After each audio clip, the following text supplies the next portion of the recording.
Hello दोस्तों, मैं हूँ राम और स्वागत है आपका अपने यूट्यूब चैनल राम स्टडी 24 पर। साथियों, आज हम सामान्य ज्ञान का प्रैक्टिस सेट 7 लेकर आए हैं। हमने इस सीरीज़ के प्रैक्टिस सेटों को कंप्लीट कर दिया है 1 से लेकर 6 तक। अगर आपने उन प्रैक्टिस सेटों को नहीं देखा है तो आप उन प्रैक्टिस सेटों को भी अवश्य देखें। उन प्रैक्टिस सेटों से आपको बहुत ही लाभ होगा। साथियों, इस प्रैक्टिस सेट में हमने इतिहास को खास करके फोकस किया है, यानी सभी 30 के 30 क्वेश्चन इतिहास के होंगे। मध्यकालीन इतिहास, आधुनिक इतिहास और प्राचीन इतिहास, ये सभी प्रश्न इतिहास से होंगे। साथियों, अगर आप किसी भी परीक्षा की तैयारी कर रहे हैं, RPF, UP police, SSC GD, TET, railway, teaching या किसी भी परीक्षा की तैयारी कर रहे हैं जिसमें जीएस आता है, ये प्रैक्टिस सेट उन सभी परीक्षाओं के लिए है। देखिए साथियों, प्रैक्टिस सेट से क्या होता है कि सीधे क्वेश्चन हमारे बिल्कुल माइंड में छप जाते हैं। आप किसी भी प्रैक्टिस सेट को अटेम्प्ट करें तो बिल्कुल ऐसे करें जैसे कि हमारे ये परीक्षा में ही आया है। ठीक है, डायरेक्ट क्वेश्चन माइंड में छपते हैं प्रैक्टिस सेट से। तो चलिए शुरू करते हैं अपने इस प्रैक्टिस सेट को। अगर प्लीज़ हमारे चैनल पर आप नए हैं तो प्लीज़ चैनल को सब्सक्राइब अवश्य करें। तो चलिए बिना समय गवाए शुरू करते हैं। प्रैक्टिस सेट का पहला क्वेश्चन, निम्न में से खोजा गया सबसे पुराना शहर कौन सा था? तो सबसे जो भारत में खोजा गया सबसे पुराना शहर है, ये आपसे पूछा गया है, जो आपको ऑप्शन में दिए हुए हैं। बताइए कौन सा ऐसा शहर है जो सबसे पुराना है? तो इसके ऑप्शन है हड़प्पा, मोहनजोदड़ो, धोलावीरा, लोथल। तो इसका सही जवाब हो जाएगा हड़प्पा। हड़प्पा को भारत में सबसे पहले खोजा गया था। ठीक है, अभी ये हड़प्पा पाकिस्तान में चला गया है और मोहनजोदड़ो भी पाकिस्तान में चला गया है, धोलावीरा गुजरात में है और लोथल भी गुजरात में है। ठीक है, लोथल सिंधु घाटी सभ्यता का बंदरगाह कहा जाता था। चलिए अगले क्वेश्चन की ओर। अगला क्वेश्चन है, स्वराज मेरा जन्म सिद्ध अधिकार है, यह किसने कहा था? तो स्वराज मेरा जन्म सिद्ध अधिकार है, ये किसने कहा था? तो साथियों, इसका सही जवाब है बाल गंगाधर तिलक। बाल गंगाधर तिलक ने कहा था कि स्वराज मेरा जन्म सिद्ध अधिकार है और इसे मैं लेकर रहूँगा।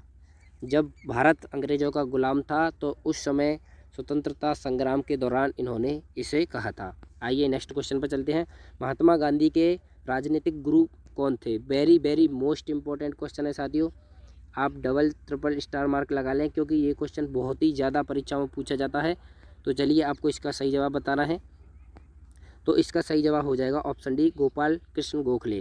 गोपाल कृष्ण गोखले महात्मा गांधी के राजनीतिक गुरु थे। आइए अगले क्वेश्चन पर। क्वेश्चन नंबर 4, उत्तर भारत की प्रथम महिला शासिका, यानी दिल्ली पर राज करने वाली प्रथम महिला शासिका कौन थी? ये आपसे पूछा गया है, जो उत्तर भारत की प्रथम मुस्लिम महिला शासिका थी। ठीक है, तो बताइए कौन थी वो? क्या चांद बीवी थी, रजिया सुल्तान थी, इंदिरा गांधी थी या कल्पना चावला थी? तो इसका सही जवाब हो जाएगा ऑप्शन बी, रजिया सुल्तान। रजिया सुल्तान उत्तर भारत की प्रथम मुस्लिम महिला शासिका थी और ये गुलाम वंश से संबंध रखती थी, इल्तुतमिश की पुत्री थी। आइए नेक्स्ट क्वेश्चन पर।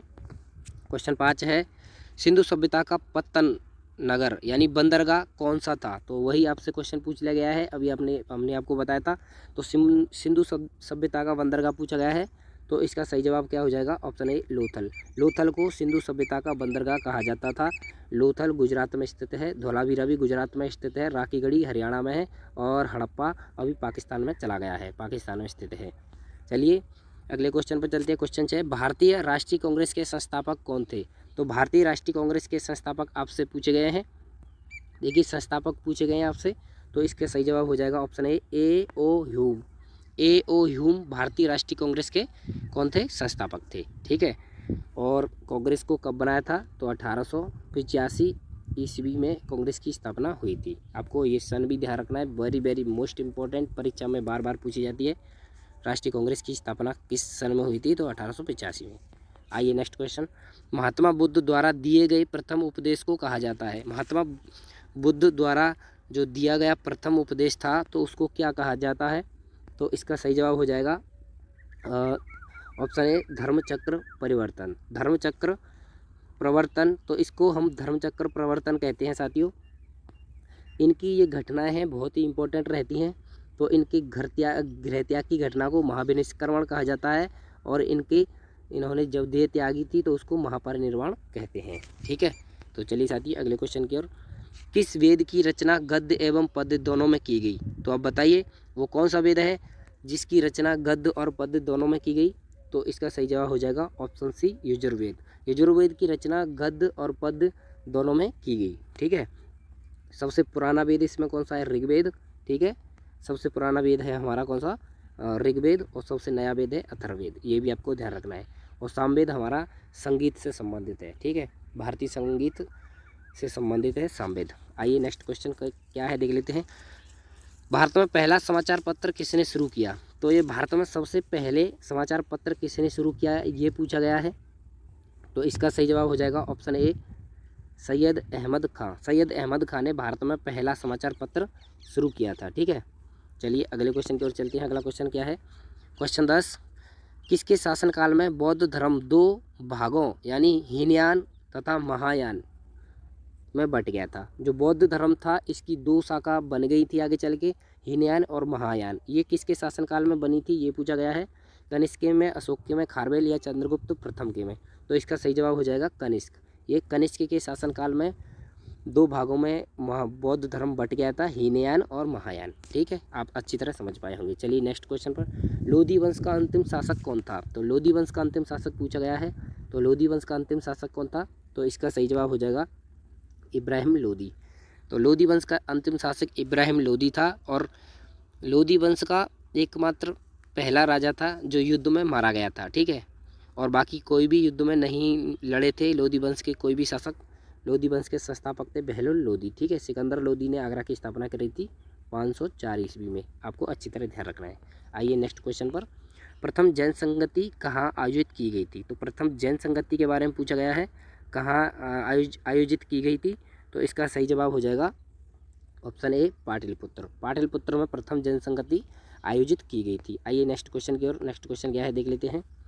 दिल्ली के किस सुल्तान को इतिहासकारों ने विरोध का मिश्रण बताया था? तो दिल्ली का वह कौन सा सुल्तान था जिसको इतिहासकारों ने विरोध का मिश्रण बताया था? ठीक है, तो इसका सही जवाब हो जाएगा ऑप्शन ए मोहम्मद बिन तुगलक। ठीक है, मोहम्मद बिन तुगलक क्या था? ये अपने फैसलों के लिए विख्यात था। इसके बहुत सारे फैसले नाकाम साबित हुए थे साथियों। इसने बहुत अच्छे अच्छे फैसले लिए फिर भी ये नाकाम ही साबित हुआ था। तो चलिए साथियों अगले क्वेश्चन की ओर चलते हैं। अगला क्वेश्चन है, ऋग्वैदिक समाज की सबसे छोटी इकाई क्या थी? तो ऋग्वैदिक समाज था उसकी सबसे छोटी इकाई पूछी गई है। विश्व, जन, कुल या परिवार या फिर ग्राम? बताइए क्या है? तो इसका सही जवाब है ऑप्शन सी कुल या परिवार। कुल या परिवार ऋग्वेद की सबसे छोटी इकाई थी। ठीक है, सबसे छोटी इकाई। जैसे शुरुआत होती है ना तो कुल या फिर अपने परिवार से होती है, फिर ग्राम बनता है, फिर इस प्रकार से विश्व, फिर जन, इस प्रकार से होते थे। आइए 15वें क्वेश्चन पर चलते हैं। किस शासक के पास एक शक्तिशाली नौसेना थी? तो बताइए वो कौन से शासक थे जिनके पास एक शक्तिशाली नौसेना थी? ठीक है, तो नौसेना चोलों के पास थी। इसका सही जवाब ऑप्शन ए हो जाएगा चोल।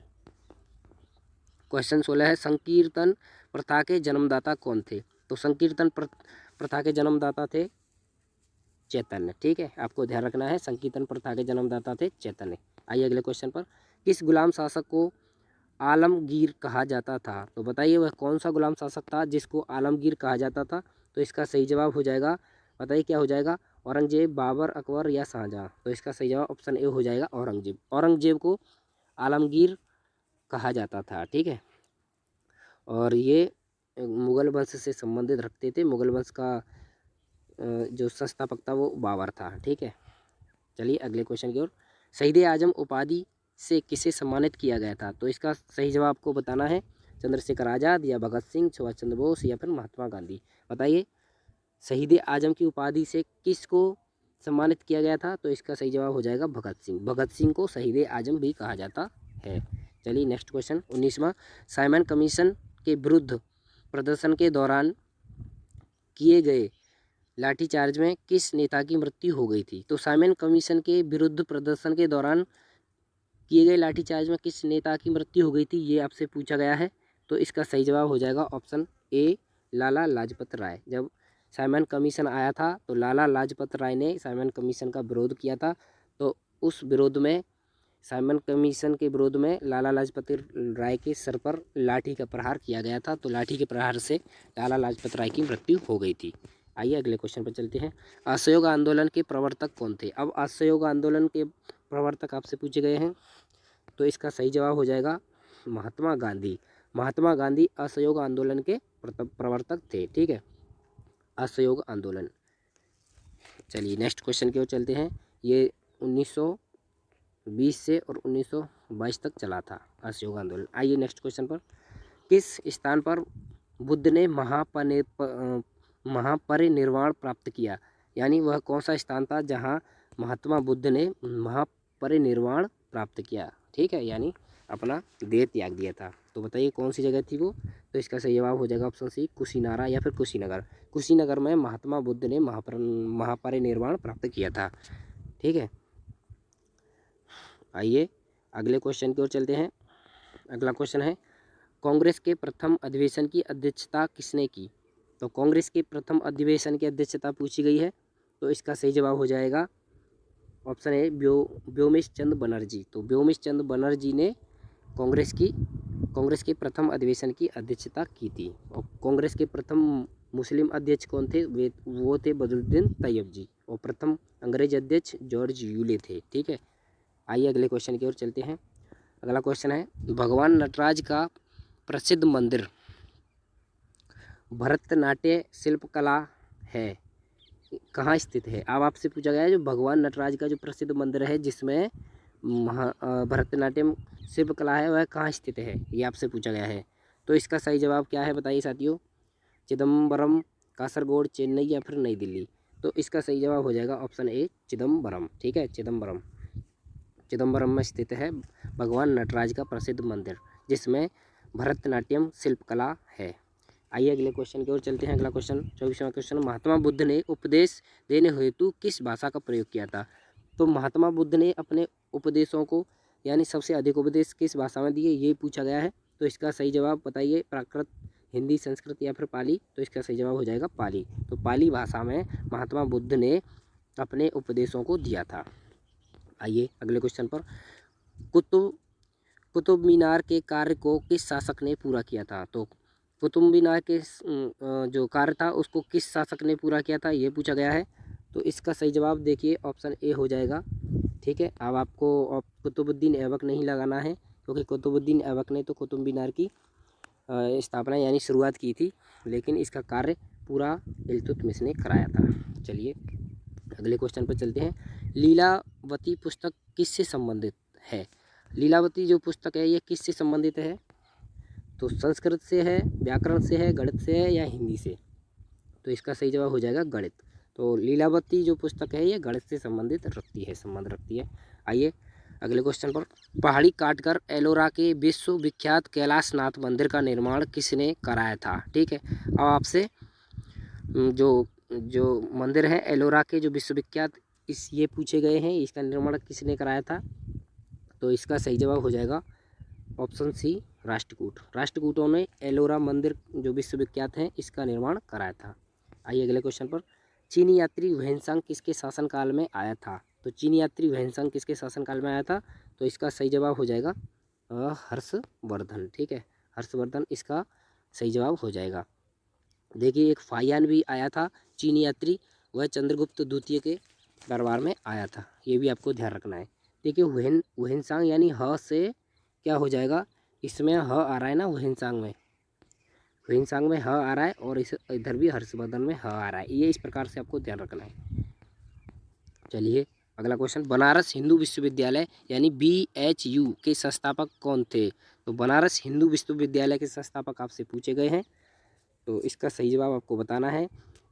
ऑप्शन है मदन मोहन मालवीय, दादा भाई नौरोजी, बदरुद्दीन तैयब जी या फिर शंकराचार्य। तो इसके सही जवाब हो जाएगा मदन मोहन मालवीय। मदन मोहन मालवीय ने बनारस हिंदू विश्वविद्यालय की स्थापना की थी। आइए अगले क्वेश्चन की ओर। क्वेश्चन नंबर 30 और लास्ट में है, स्वतंत्र भारत के प्रथम गवर्नर जनरल कौन थे? जब भारत स्वतंत्र हो गया था तो उस समय भारत के प्रथम गवर्नर जनरल कौन थे, ये आपसे पूछे गए हैं।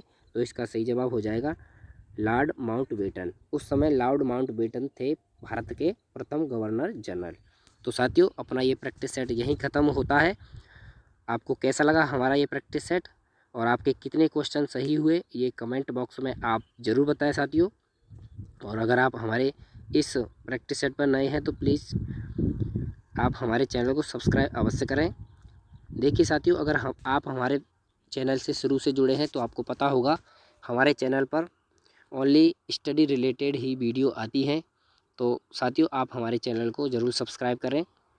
जैसे भी परीक्षाएं, जैसे जीके जीएस, हिंदी या फिर रीजनिंग या फिर कुछ भी जो भी गणित है, इस प्रकार की जो भी परीक्षाओं में क्वेश्चन आते हैं, हम उनके प्रैक्टिस सेट और उनका अध्ययन भी कराते रहते हैं। तो हमारे चैनल को सब्सक्राइब करें और आप हमारे चैनल से पढ़ते रहिए। ठीक है, नमस्कार, जय हिंद, वंदे मातरम।